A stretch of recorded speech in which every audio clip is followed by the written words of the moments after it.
और सीधे आपको लिए चलते उत्तर प्रदेश के प्रयागराज, जहां पर मुख्यमंत्री योगी आदित्यनाथ इस महाकुंभ के खिलाफ पहले दिन से दुष्प्रचार कर रहे हैं। इनका ये बयान न केवल सनातन धर्म पर प्रहार है, बल्कि निंदनीय भी है और शर्मनाक भी। कांग्रेस अध्यक्ष का यह कहना कि प्रयागराज कुंभ में मौनी अमावस्या के दिन हजारों लोग मर गए, हमें अफसोस होता है। एक इतना वरिष्ठ नेता, कांग्रेस देश की जो सबसे पुरानी पार्टी है, उसके अध्यक्ष से अपेक्षा की जाती है कि वो एक मर्यादित बयान देश की संसद में रखें, और इतना गुमराह करने वाला बयान, झूठ पे झूठ। ऐसे ही समाजवादी पार्टी के अध्यक्ष का बयान, एक प्रतिस्पर्धा दोनों दलों में है, कौन कितना सनातन विरोधी वक्तव्य दे सके। ये कहना कि कोई आंकड़े नहीं दिए गए, यहां से प्रशासन से जो बयान जो आंकड़े दिए गए, उन आंकड़ों को मैंने भी सबके सामने रखा। घटना दुखद थी, हर व्यक्ति दुखित था, और जितने क्विक रिस्पांस से मेला प्रशासन, police, NDRF, SDRF, civil defence, इन सब ने मिलकर के घायलों को हॉस्पिटल पहुंचाने का काम किया, अपने आप में एक मिसाल है। करोड़ों लोग प्रयागराज में उस दिन उपस्थित थे। ये दोनों दल चाहते थे, और सनातन धर्म विरोधी चाहते थे कि बड़ा हादसा हो जाए। हमारी पहली प्राथमिकता थी कि किसी भी स्थिति में इसको हम जीरो हादसे तक लेके जाएं, लेकिन दुर्भाग्यपूर्ण तरीके से एक घटना घटित हुई।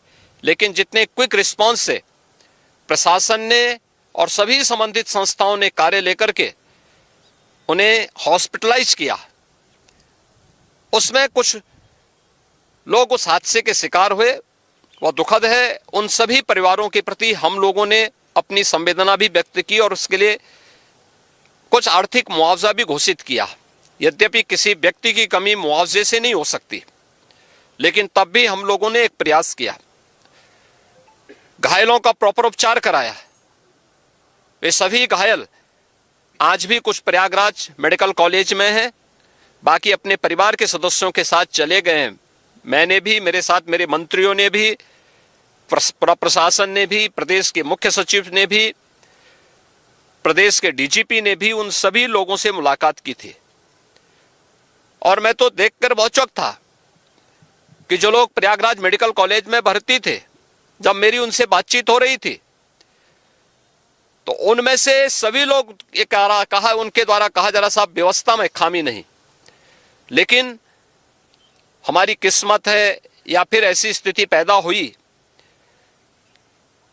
और उनके सभी पहलुओं को लेकर के सरकार भी जांच करा रही है, और उसके लिए एक न्यायिक कमीशन भी हमने तत्काल गठित किया। लेकिन हमारी पहली प्राथमिकता थी कि जो ये लगभग 8 से 9 करोड़ लोग प्रयागराज में उपस्थित हैं, इन्हें सुरक्षित उनके घरों के लिए वापस भेजना।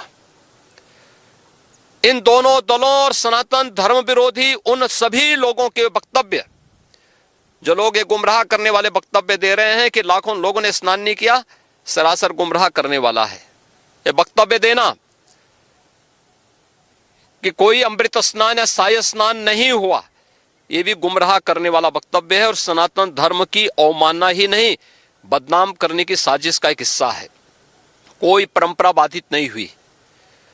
मौनी अमावस्या का स्नान पहले दिन सायंकाल 7:30 बजे से प्रारंभ हो गया था,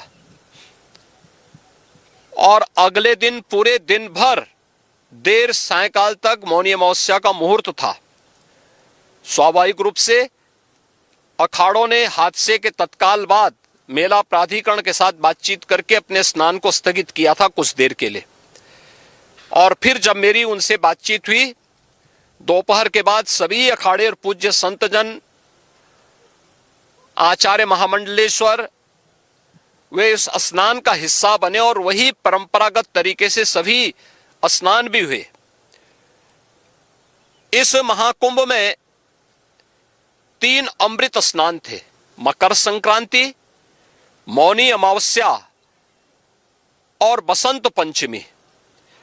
इन तीनों में अमृत स्नान हुए जिसमें सभी अखाड़े भागीदार बने। पौष पूर्णिमा से आयोजन प्रारंभ हुआ। समाजवादी पार्टी के अध्यक्ष का यह वक्तव्य भी कि सरकार ने 100 करोड़ की घोषणा की थी, मुझे लगता है कि उनको बयान थोड़ा पढ़ना चाहिए। ये लोग 12 बजे सो करके उठने वाले लोग हैं। कार्यालय स्टाफ जिस प्रकार का इन्हें नोट बना करके देता है, ये उस प्रकार का वक्तव्य बना करके सामने प्रस्तुत करते हैं और फिर उसके अनुसार उसको लीडर के रूप में नहीं बल्कि एक रीडर के रूप में सबके सामने उस वक्तव्य को पढ़ करके अपनी जगहंसाई करते हैं और राजनेताओं की भी जगहंसाई करते हैं। यही स्थिति इन्होंने, मैंने बार बार कहा कि महाकुंभ में 40 से 45 करोड़ श्रद्धालु इस पूरे महाकुंभ के आयोजन में भागीदार बनेंगे। और मुझे बताते हुए यह भी प्रसन्नता है कि पिछले 22 दिन के अंदर इस महाकुंभ में 38 करोड़ श्रद्धालु अब तक यहां आ चुके हैं। अगले 22-23 दिन तक यह आयोजन और चलेगा। इन 22 दिनों के अंदर भी श्रद्धालुओं के आने की पूरी वो है। आज भी आप देख रहे होंगे, कल बसंत पंचमी अंतिम अमृत स्नान संपन्न हुआ। माघी पूर्णिमा 12 फरवरी को और महाशिवरात्रि 26 फरवरी को होगा। करोड़ों की संख्या में देश और दुनिया का हर श्रद्धालु आना चाहता है। आज भूटान के महामहिम नरेश ने भी यहां पर अपने देश के तमाम लोगों के साथ में इस आयोजन में वे सहभागी बने। पूरी दुनिया आ रही है, लेकिन इन दलों ने जिन्होंने सनातन धर्म के खिलाफ सपारी लेकर के ये षड्यंत्र करने में लिप्त हैं, इनका षड्यंत्र कामयाब नहीं होगा। 29 जनवरी के हादसे की तह में हम लोग जाएंगे, षड्यंत्रकारियों को बेनकाब करेंगे और उन्हें सजा कैसे दिलाई जाती है यह आपने उत्तर प्रदेश के अंदर पिछले 8 वर्ष के अंदर देखा होगा। आगे भी आप तो बता दें आपको कि आज इस संसद में अखिलेश यादव ने कई मुद्दों को लेकर निशाने साधे थे। खासतौर पर योगी सरकार पर महाकुंभ को लेकर उन्होंने कई सवाल पूछे थे, जिसका जवाब देते नजर आए मुख्यमंत्री योगी आदित्यनाथ। लाइव टाइम्स पर खबरों का सफर लगातार जारी है, बने रहिए हमारे साथ।